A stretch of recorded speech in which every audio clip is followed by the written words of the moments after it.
Ezekiel Newton 10.21 before returning. Archibald did the following day to win the long jump at 7.96 meters in his final attempt. Now, fans were left a bit startled as young star and multiple Carifta 400-meter champion Tiana Springer opted to contest the short sprints, taking top spot in the 100 meters for women, clocking 11.52 and finishing third in the 200, stopping the clock at 24.02 behind Kelisa Smith and Kenisha Phillips. Now, Springer's claim to fame event, the 400 meters, was won by the Rio Olympics semi-finalist Aliyah Abrams in 53.73.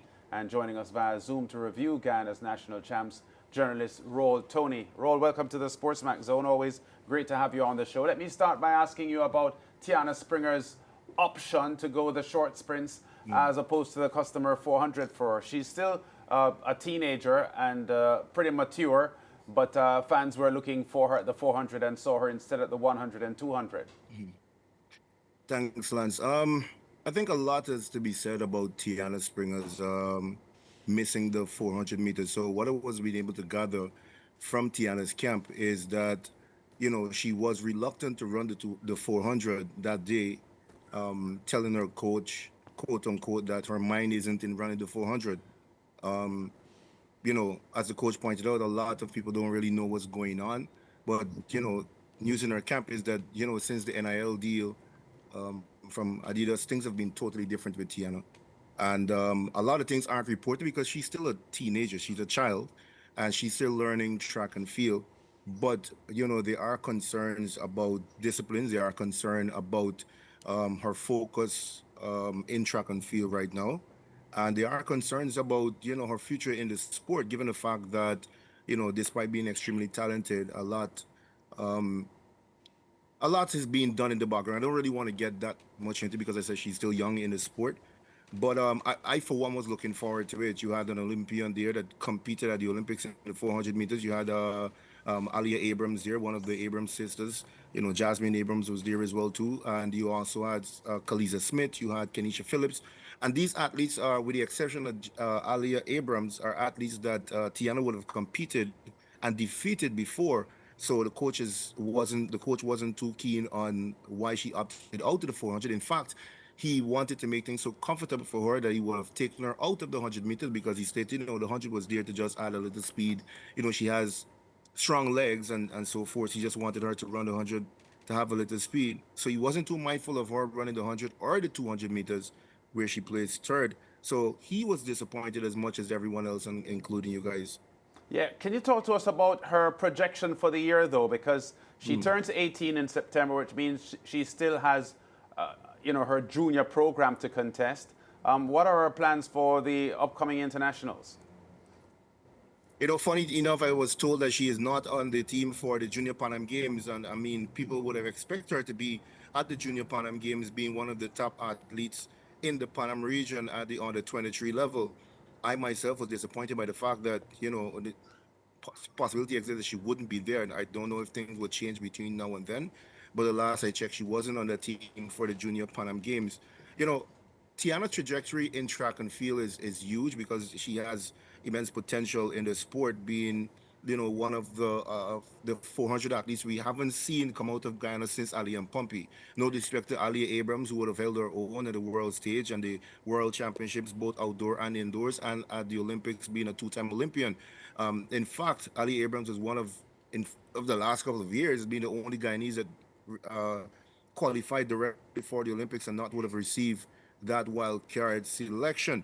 But I myself, as someone who's followed Tiana's career from since on the nine, I've watched her run from at the National Schools Championship from a tender age of probably 7 or 8. This year blossom into one of these, you know, one of the promising 400 athletes in the world. I'm a bit concerned in the direction of where she's heading in the sport. Not good news coming out of Tiana's camp. And even at the time when she was successful, you know, based on what I've learned over the past couple of weeks and months, it was always been the same, but they always found a way to convince her to get on the track. So she's running off of natural ability. One of the things that the coach would have stated to me is disappointed. So how our track and field facility is located they have to take the boat to get to that facility in the West Demerara because the traffic is so heavy to get across there driving, and it could be very exhausting. So the athletes would take, the speedboat to cross Demerara River to get there. And the coach was saying, he puts his life on the line, and the athletes puts their life at risk because you take a speedboat to get across, and you put in so much work to get an athlete prepared, and then on race day, the athlete saying, "Oh, I'm not going, and nobody can make me to race." So at that young age, there's a bit of concern at discipline, and she's at the right age to learn, and hopefully they're able to break that through to her. I Yeah, like being honest. I don't like to paint a picture of all is well when it's not. yeah.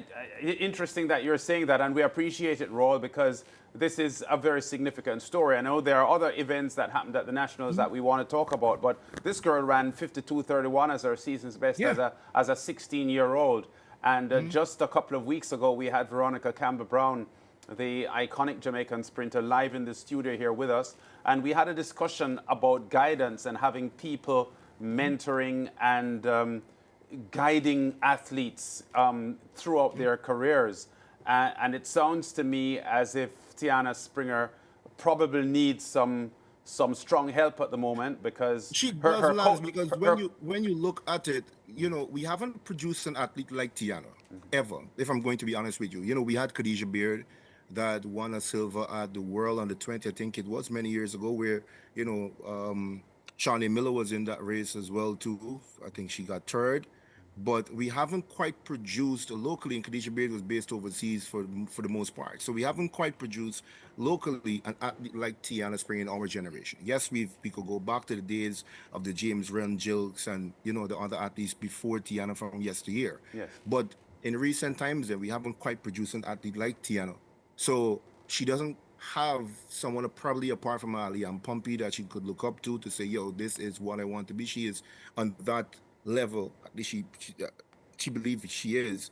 So it's kind of hard where we could find that kind of guidance from. So this is where I always believe that regionally, we need to stay intertwined as a Caribbean people, because as I listened to the show, and Veronica Campbell Brown was absolutely right.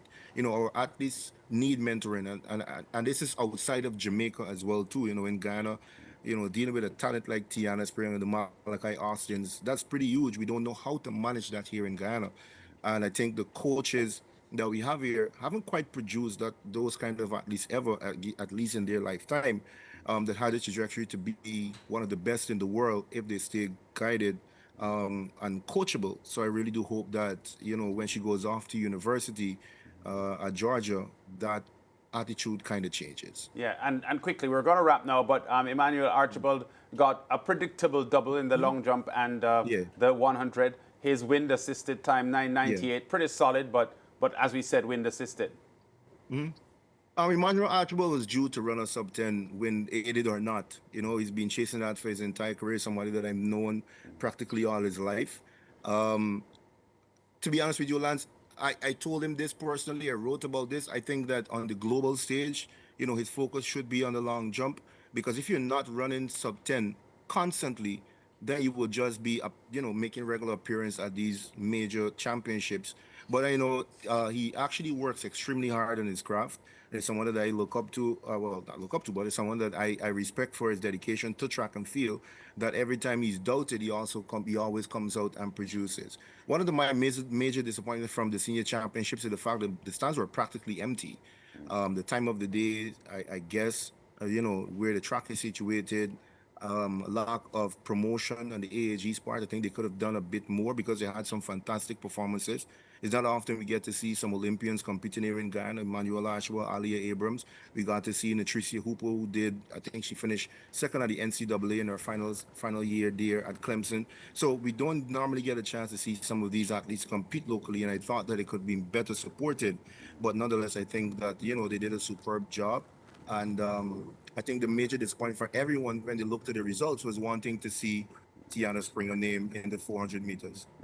All right, Raw, we're going to leave it there. We've got to follow that Tiana Springer story and see what happens there. But take care, brother, and we'll be in touch. Thanks a lot, Lance. Yeah, Raw, Tony there from Guyana, reviewing the Nationals over the weekend. Back with more on the zone after this.